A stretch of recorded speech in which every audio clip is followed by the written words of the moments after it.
ndị be anyị daalụnụ.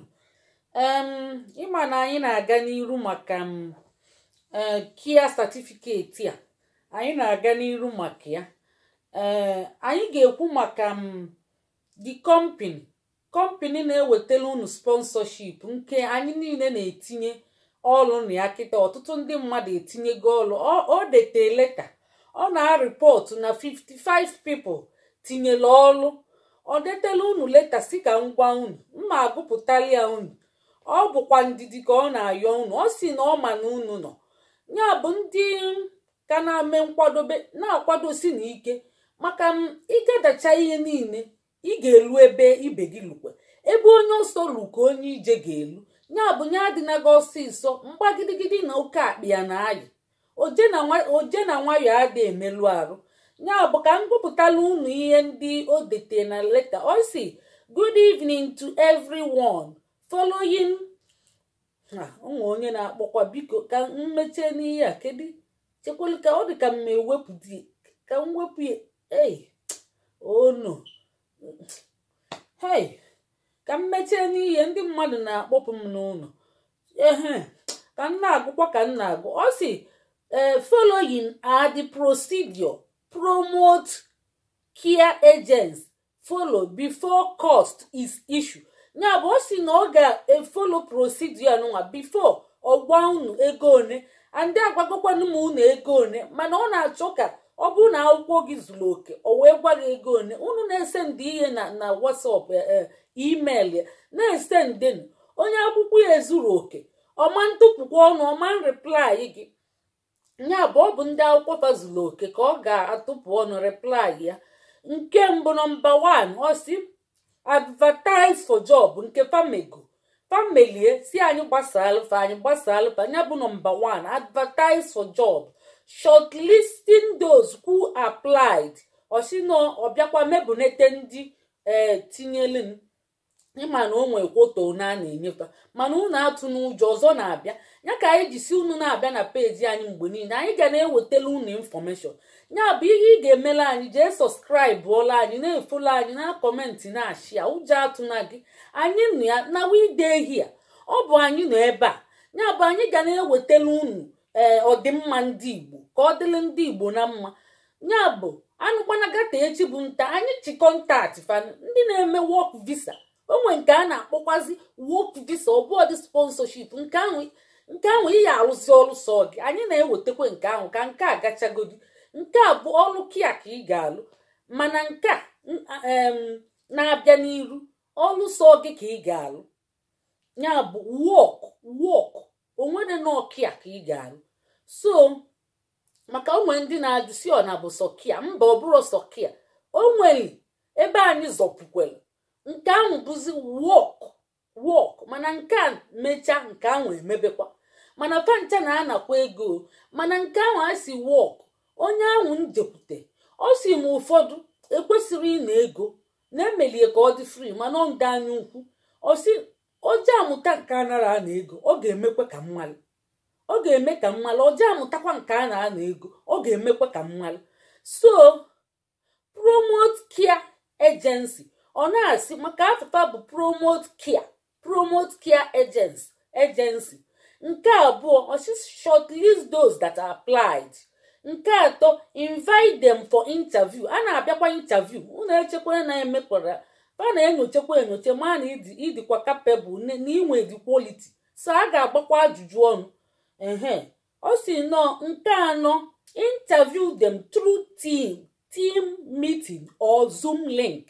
Ya bụ interview ga-abụ na Teams or Zoom. Ọ ya enye unu link ebe unu na-etinye akwụkwọ ozi ga-abịala unu nwee ndidi ka m na-agụkwa.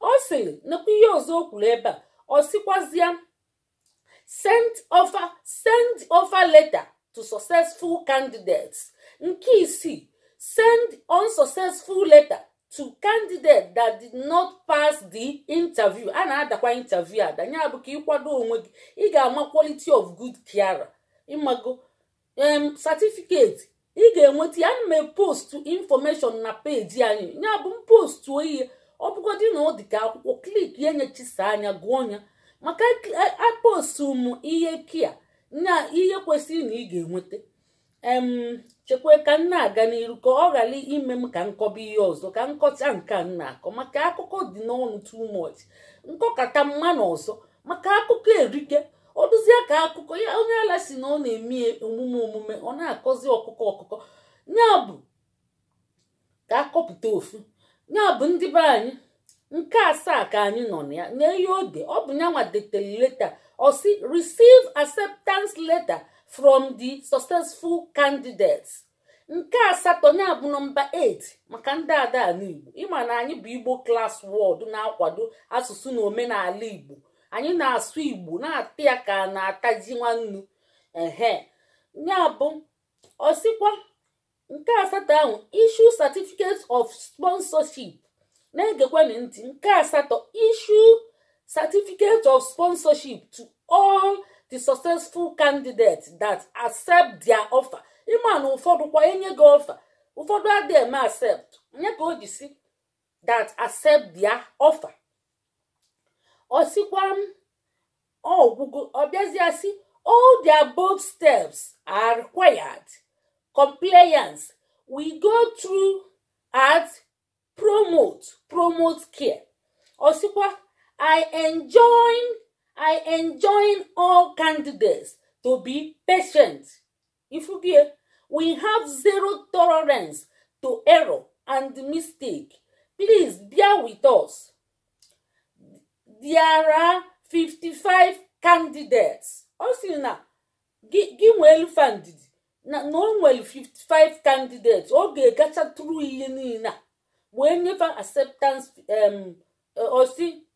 issue send offer letter to successful candidate. Sent unsuccessful onye dịkwa unsuccessful a na-agwakwu ya bọsị ọzọ ka iwe eke mgbado n'ukwu ya ka eji asị unu jee mee gịnị chịtacha akwụkwọ niile chịkọ onye ọnụ onwe ndị na-enweta ọsọsọ ofu care certificate ihe anụnwa o bulu ibu na ihe kia onwe nke m post igwu ọnya ije n'ebe ahụ na-enye unu link capitalize ya na ndị ahụ na-eme kịta last year family enefu kịta ndị be anyị na-ebezikwa akwa si na pajezi ime o tinye ego mana ego o tinye buru ibu kịta one certificate bụ kịta about 3,000 naira mana last year ọ bụ n'efu onye ka eji asị ifu ihe ikpalia nkụ gbubulie ọdụdụ ifu ihe gbubulie ọdụdụ maka ịmara ma ọ ga-emezikwa echi kịta fatinyere ego mụnwa ama akwụti nke na-enyekwa ndị mmadụ si na ọ na-efu ya bụ ndị jee na-abịago ma ndị jee last year emeresom oluzie this year kịta fa asị na fa jeziri ka fa mee nya asị na a ga-akwụ ụgwọ mana ọ ga-agba gị nkịtị imechie ihe niile pascha ma ị dara ada ma ị pasị ọ gwa gị nkịtị mana print zie ọma nkwe osi gị tinye gị itinye kaadị gị ịkwụọ ụgwọ one certificate about 3,000 naira ịkwụọ ụgwọ o wee release enye send enye na email gị mana last year onye lifa n'efu ọ bụ mụnwa source ya out source that free online certificate care certificate source onye out weli enye n'efu ya ka anyị jisi unu ga na-akwado anyị kedu ihe unu ga-emela anyị unu gaje na subscribe anyị na YouTube anyị ihe akịta o depụta mma edepụta ya mmadolu unu mma edepụtakwa YouTube channel anyị mmadolu unu ihe unu ga-eme